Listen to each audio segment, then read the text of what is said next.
Essay, symbolic allegiance, transnational networks, appeasement politics, historical legitimacy narratives, and ideological identity. A comparative study of Nazi Germany and modern Iran-aligned militias. Introduction. States project influence beyond their borders through a combination of symbolic communication, ideological narratives, and networks of aligned actors. At the same time, external powers often attempt to manage or normalize relations with such states through diplomacy, concessions, or strategic engagement.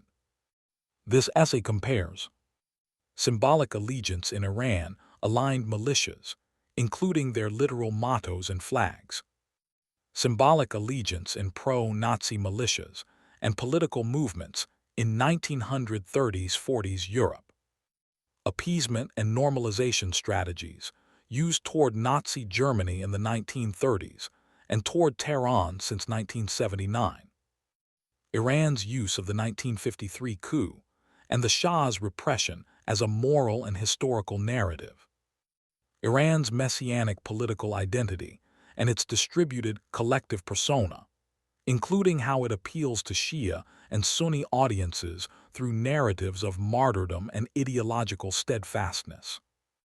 The comparison is structural, not ideological. Symbolic allegiance in Iran-aligned militias.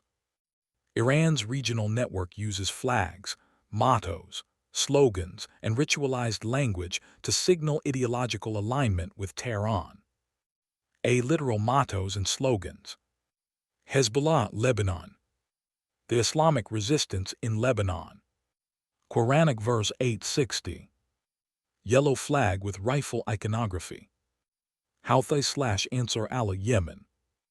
Their official 5-part motto. God is greatest. Death to America. Death to Israel. Curse on the Jews. Victory to Islam. Iraqi PMF factions. Kata'ib Hezbollah. Asaib al-Haq.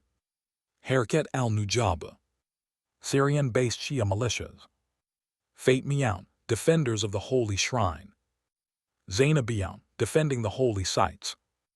These slogans form a shared ideological vocabulary that signals alignment with Tehran's worldview.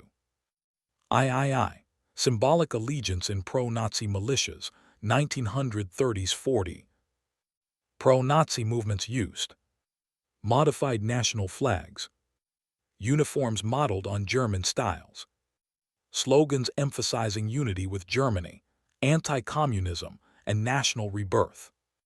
These symbols served as public declarations of alignment with Berlin. Comparative analysis of symbolic allegiance. Structural similarities. Standardized iconography. Ritualized slogans.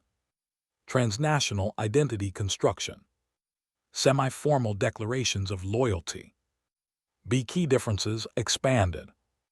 1. Leadership model, centralized versus distributed. Nazi Germany was built around a single charismatic leader, whose persona embodied the ideology.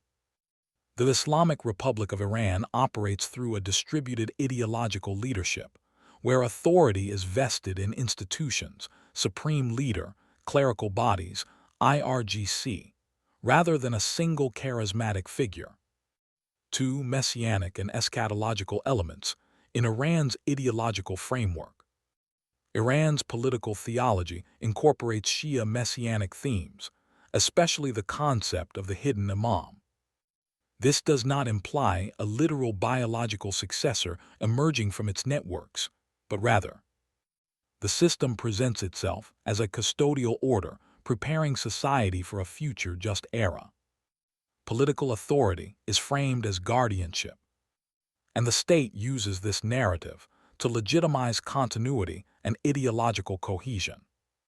This creates a collective persona, a system that behaves as a unified ideological actor even without a single charismatic leader. 3. Appeal to Shia and Sunni audiences.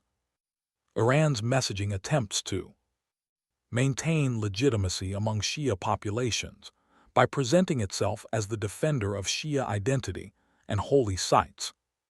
appeal to Sunni audiences through anti-colonial, anti-imperialist, and pan-Islamic rhetoric. This dual strategy is political and ideological, not biological. It relies on shared narratives of injustice, symbolism of sacrifice, and framing Iran as a champion of Muslim dignity. 4. Martyrdom as a political and psychological narrative.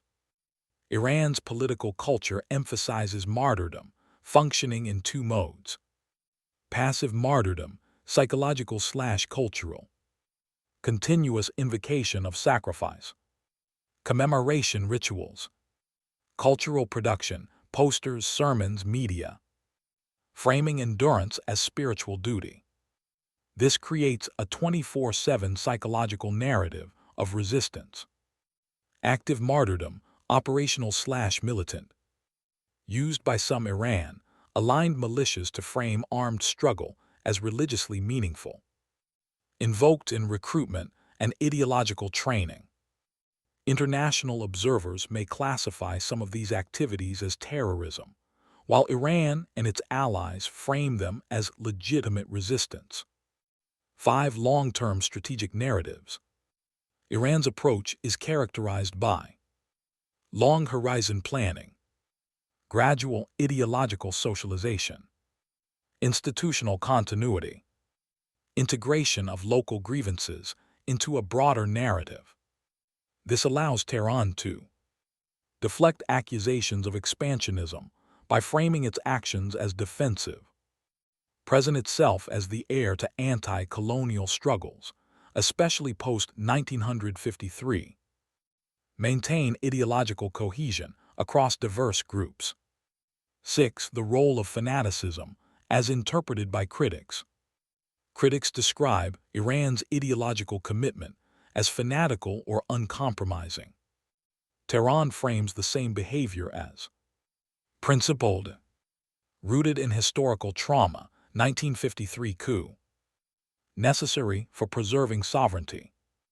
Thus, what external observers interpret as fanaticism, the Islamic Republic frames as ideological steadfastness. V. Approaches to pacifying or normalizing relations. A. Appeasement of Nazi Germany, 1930s. Key elements: allowing rearmament, 1935. Accepting remilitarization of the Rhineland, 1936. Munich Agreement, 1938. Motivations: avoiding another world war. Economic weakness. Fear of communism. Belief that grievances could be satisfied. Outcome: appeasement failed to restrain German expansion. B. Attempts to approach Tehran since 1979. 1. Early engagement, 1979–1989. Negotiations during the hostage crisis. European attempts to maintain trade. Iran-Contra affair. 2. Post-Cold War, 1990s. European critical dialogue. Attempts to integrate Iran into regional security frameworks. 3. Nuclear diplomacy, 2003–2015. AU3 negotiations. JCPOA 2015. 4. Post-JCPOA 2018–present. U.S. withdrawal 2018. Renewed sanctions. European attempts to preserve the agreement.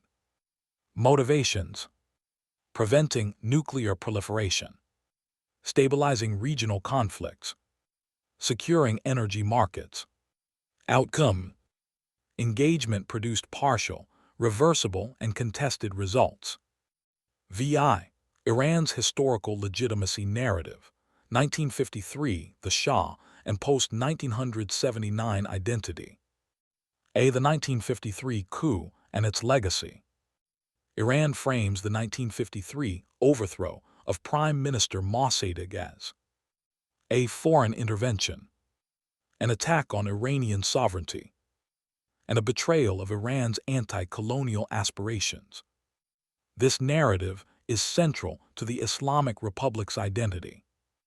B. The Shah's repression, 1953–1979. The Shah's rule is portrayed as authoritarian, dependent on foreign support, and disconnected from Iranian society. This era is used rhetorically to justify the Islamic Republic's revolutionary legitimacy. See how this narrative supports Iran's modern regional agenda. Iran uses the 1953–1979 period to argue that Western powers historically undermined Iranian sovereignty, that Iran must resist foreign influence, and that its regional activities are defensive, not expansionist. This narrative binds militias to Tehran through shared anti-colonial framing. VII Conclusion. Symbolic allegiance, historical narratives, and ideological identity shape how states project influence and how external powers attempt to manage them. Iran-aligned militias use literal mottos and shared iconography to signal allegiance to Tehran.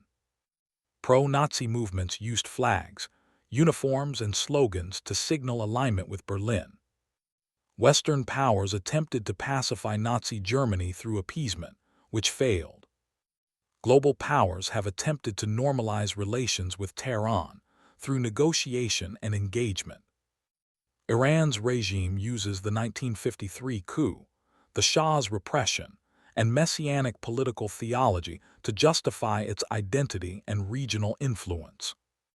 This comparison highlights how symbolic communication, historical memory, ideological narratives, and diplomatic strategy shape the behavior of states and their networks across different eras.